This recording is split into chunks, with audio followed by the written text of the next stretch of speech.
بسم الله الرحمن الرحيم. الحمد لله الذي أرسل رسوله بالهدى ودين الحق ليظهره على دين كله ولو كره المشركون. والصلاة والسلام على رسول الله وعلى آله وأصحابه ومن تبعهم بإحسان إلى يوم يقوم الناس برب العالمين. Nous remercions Allah, nous le louons, nous le magnifions, nous l'exaltons, le tout miséricordieux, le très compatissant, le maître de l'argile parlante et de l'entité résonante. Allah, le maître du temps et des circonstances, qui transcende le temps et l'espace, créateur de toutes choses, celui par qui et pour qui tout existe, la première cause qui cause les causes sans être causée, l'imposé.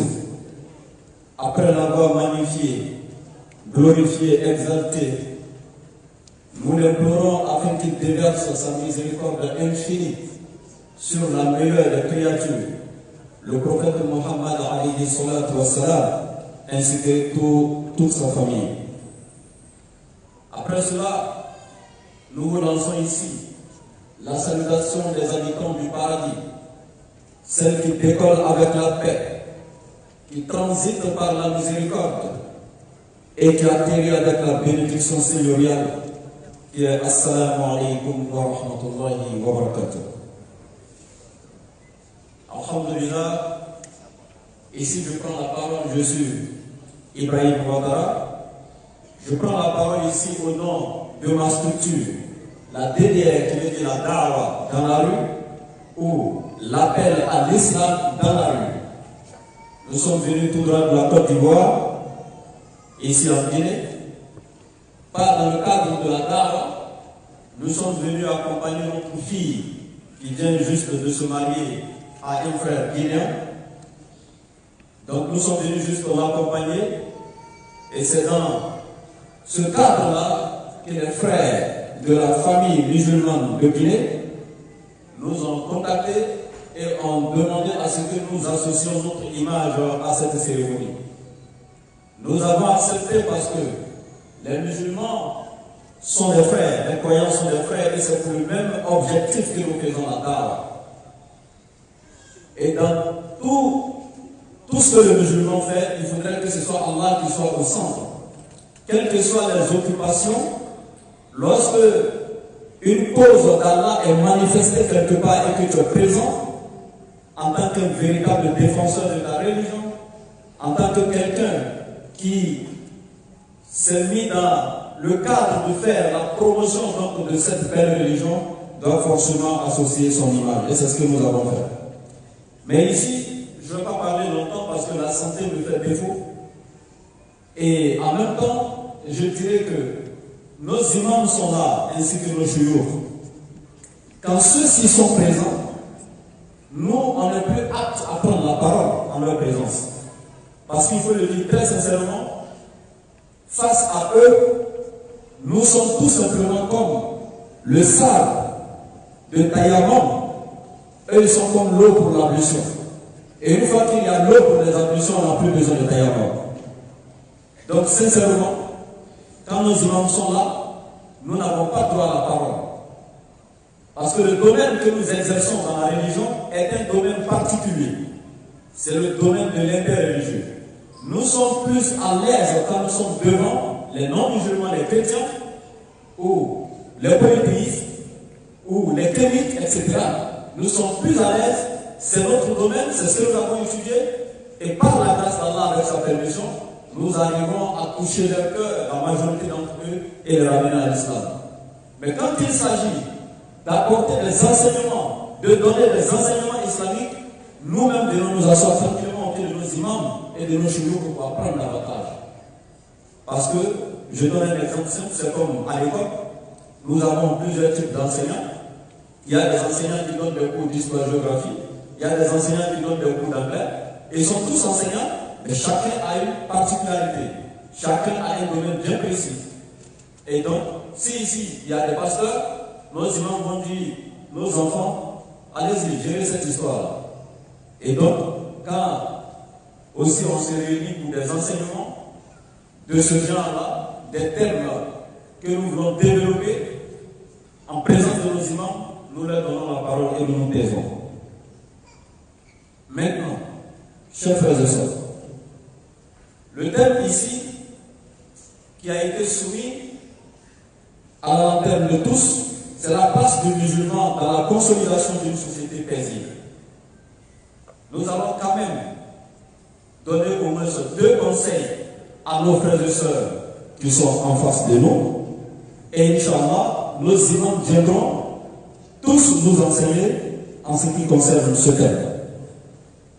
Vous devez savoir que le musulman a une place très importante, et même la place la plus importante en ce qui concerne la consolidation d'une société paisible. C'est le musulman qui devrait être à la base de la cohabitation pacifique, de la cohésion sociale et dans la consolidation de cette société paisible que nous cherchons tant. D'abord, sachez que l'islam est défini comme la religion de paix. Et nous sommes musulmans. Être musulman n'est pas un sticker qu'il faut coller au front. Être musulman est un comportement. Être musulman est un caractère. Donc quand tu es musulman, les vraies valeurs morales et spirituelles de l'islam doivent être dans ton quotidien, dans ton entourage. Nous devons te prendre comme un exemple.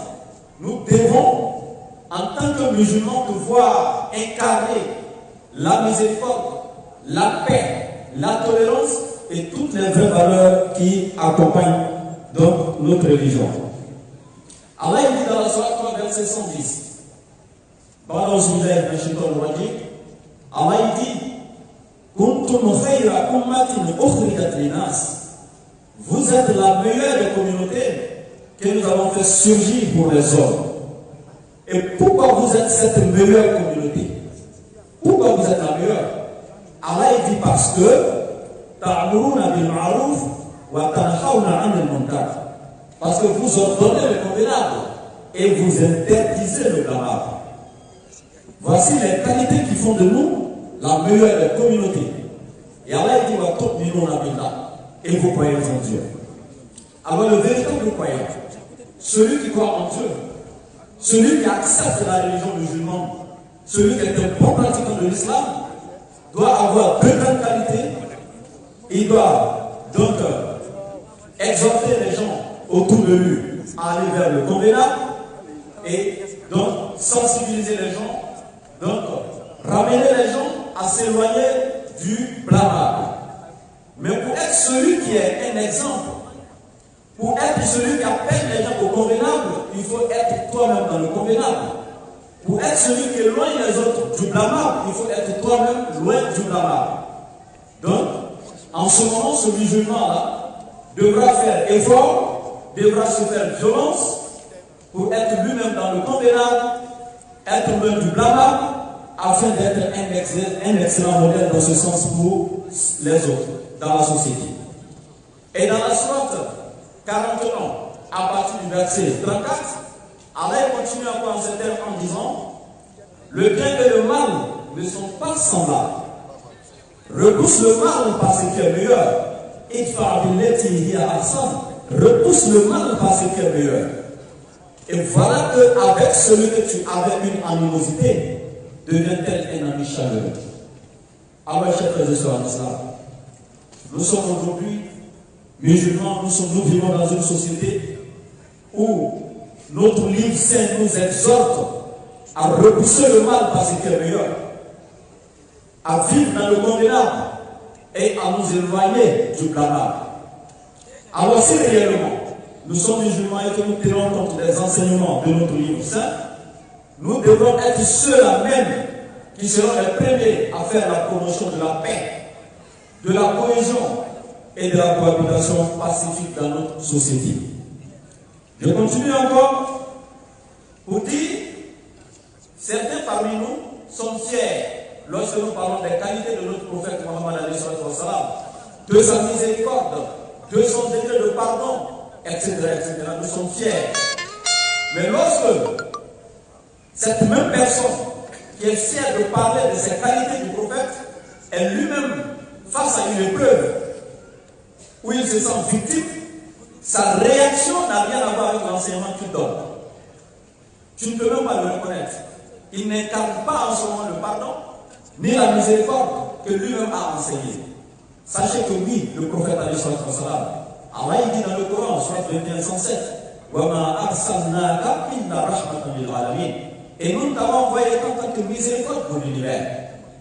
Mais cette miséricorde du prophète, cette miséricorde qu'incarnait le prophète, n'est pas quelque chose qu'on doit juste enseigner sur les lèvres, mais c'est nous les musulmans qui devrons démontrer ça par notre comportement. Quand tu dis aux gens que le prophète était miséricorde pour l'univers, mais il faudrait que toi-même qui as accepté ce prophète et qui dit, qui atteste chaque jour qu'il est ton prophète, tu dois toi-même incarner cette miséricorde. Parce qu'Allah le dit dans la sourate 33, verset 21, et dit, لَقَدْ كَانَ لَكُمْ فِي رَسُولِ اللَّهِ أُسْوَةٌ حَسَنَةٌ لِمَنْ كَانَ يَرْجُو اللَّهَ وَالْيَوْمَ الْآخِرَ وَذَكَرَ اللَّهَ كَثِيرًا. Et dit, vous avez certes dans le messager d'Allah un excellent modèle à suivre. Et donc, si c'est un excellent modèle pour nous, alors ces qualités-là doivent être miennes, doivent être nôtres. Ces qualités doivent être nôtres.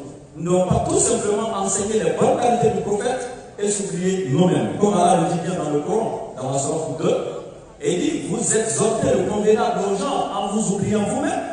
Vous exhortez les gens à pratiquer le convenable en vous oubliant vous-même. Donc comme je le disais tantôt, nous musulmans, nous devrons être ceux qui seront les adeptes même de la cohabitation pacifique, de la consolidation d'une société paisible et du vivre ensemble. Parce que qui dit paix, dit tolérance. Qui dit tolérance, dit cohabitation pacifique. Qui dit cohabitation pacifique, dit développement. Et qui dit développement, dit sécurité. Sans la paix, il n'y a pas de développement. Sans la paix, il n'y a pas de développement. Nous sommes aujourd'hui en Guinée, alhamdoulilah. Nous, les 2 semaines que nous avons passées, nous sommes fiers, nous sommes très heureux de nous retrouver non seulement d'abord en famille, et à travers le mariage de notre fille, la Guinée est devenue notre belle famille, nous disons alhamdoulilah, parce que c'est le mariage qui unit 2 familles, qui unit 2 pays, etc. Donc grâce à ce mariage, nous nous sentons chez nous. Mais en même temps, nous prions beaucoup et nous exhortons nos frères musulmans de la Guinée à prier beaucoup. Mais en même temps que nous prions, donc pour la stabilité et la paix dans ce grand pays, nous devrons être ceux-mêmes qui allons cultiver donc cette paix. Il ne suffit pas de prier, mais faire aussi des démarches donc, pour pouvoir réaliser cela. Et dans le Coran, nous verrons dans la sourate aussi, à la fin du verset 16, 15 à 16, Allah dit,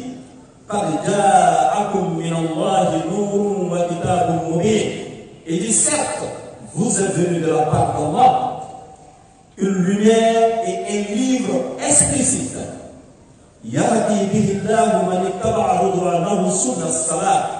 Et par ce livre-là, Allah guide ceux qui cherchent son agrément sur le chemin de la paix.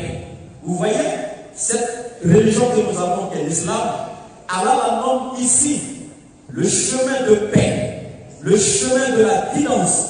Et il ne s'arrête pas là. Dans la sourate 2, à partir du verset 208, Allah il dit encore également, Ya ayyuhallazina amanu, idkhulu fi silmi kafa. Et dit, oh, vous qui croyez, entrez totalement dans la paix. Ici encore, cette belle religion est nommée paix. Donc, toi, musulman, c'est un devoir pour toi de manifester cette paix pour tous les toi. C'est un devoir pour toi de repousser le mal parce qu'il est meilleur dans ton entourage. C'est un devoir pour toi d'être celui qui va sensibiliser dans ce cadre de la cohabitation pacifique. C'est pourquoi mes frères ici de la famille musulmane de Guinée se sont imposés ce travail parce que ce sont les valeurs de l'islam Et c'est la plus grande de toutes les valeurs de l'islam. La paix. Et c'est pourquoi tantôt nous disons souvent, même dans cette religion, pour ceux qui essaient de terminer l'image de notre belle religion, disant que l'islam a été répandu dans la violence, les musulmans dans la société, c'est eux qui sont les plus violents, nous disons que ce n'est pas vrai. Dans aucun document islamique, dans aucun livre de l'histoire de l'islam, tu ne verras aucun texte qui dit que le prophète a une fois tué un seul être humain juste parce qu'il est mécréant. Ça n'existe pas. Il n'a jamais porté atteinte à la vie d'un individu juste parce qu'il est mécréant. L'islam n'a jamais fait cela. L'islam a été répandu dans la paix et non dans la violence. Et c'est un défi que nous lançons. Parce que pourquoi? Le premier verset qui a autorisé aux musulmans de se défendre, c'est la sourate 22, verset 39, où Allah dit clairement, autorisation a été donnée à ceux qui ont été combattus de se défendre, parce que vraiment ils ont été lésés. Les musulmans ont été combattus, attaqués. Ils sont restés là longtemps sans se défendre, jusqu'à ce que pour la première fois, l'autorisation est donnée aux musulmans de se défendre. C'est là qu'il y a eu des batailles, c'est là qu'il y a eu des guerres, certes, mais les musulmans étaient toujours en position de légitime défense. Et pour ceux qui ont étudié un peu le droit savent, pour être en position de légitime défense, il faudrait que la défense soit proportionnelle à l'attaque, ou peut-être même inférieure, mais pas supérieure. Celui qui t'a attaqué avec un couteau, si toi tu répliques avec une machette, tu sors du cadre de la légitime défense. Alors c'est pourquoi là dans la sourate 2, verset 190 et suite, il va dire وَقَاتِلُوا فِي سَبِيلِ اللَّهِ الَّذِينَ يُقَاتِلُونَكُمْ وَلَا تَعْتَدُوا إِنَّ اللَّهَ لَا يُحِبُّ الْمُعْتَدِينَ. Et dit, et combattez dans le sentier d'Allah que ceux qui vous combattent. Donc Allah il précise, ceux qui vous combattent, c'est ceux-là que vous devez combattre. Et dans la sourate 8, à partir donc du verset 61, Allah il va dire, mais ces personnes-là, s'ils s'inclinent à la paix, alors incline-toi aussi vers celle-ci. Donc vous voyez, et il dit, et ne transgresse pas, car Allah n'aime pas les transgressions. Donc l'islam a toujours été dans une position de légitime défense, sans agresser quelqu'un, sans attaquer quelqu'un injustement. Et c'est pourquoi le prophète nous dira, s'il y a un seul musulman qui porte atteinte à la vie d'un juif ou un chrétien, en d'autres termes mécréant, sous prétexte parce qu'il est mécréant, le jour du jugement dernier, en Mohammed, je serai le défenseur du sang innocent qu'il aurait versé, en donnant donc le prix de la vie donc, à cet innocent qui a été tué. Parce qu'Allah il a été clair dans la sourate 2, verset 256, nulle contrainte donc en religion. Donc, mes frères et sœurs en islam, soyons ces ambassadeurs de la paix, soyons ces dignes représentants du prophète et de ces apôtres qui nous ont dévancés, ces disciples qui nous ont dévancés, qui ont aussi eux-mêmes, après le passage du prophète manifesté, ils ont vécu, ils ont été des ambassadeurs donc pour cette même paix.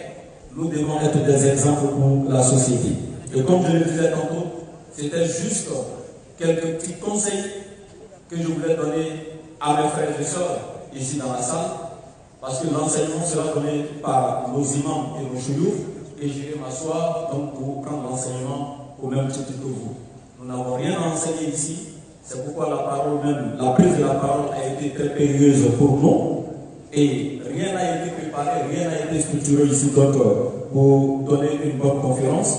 Comme je le disais tantôt, nous sommes ici pour apprendre et non pour donner. Merci. Je remercie ici toute l'assistance. Je remercie nos imams et nos chouyoufs ici présents. Et nous leur demandons de nous accompagner avec beaucoup de bénédictions. Nous en avons besoin. Parce que le travail que nous faisons, c'est leur travail à eux, qu'ils nous ont confié. Nous avons besoin donc de leur bénédiction, de leur assistance, de leurs conseils et de beaucoup d'enseignements de leur part. Qu'Allah nous raffermisse sur le chemin de la guidance et que notre récompense finale soit le Firdaus. Merci. Merci beaucoup.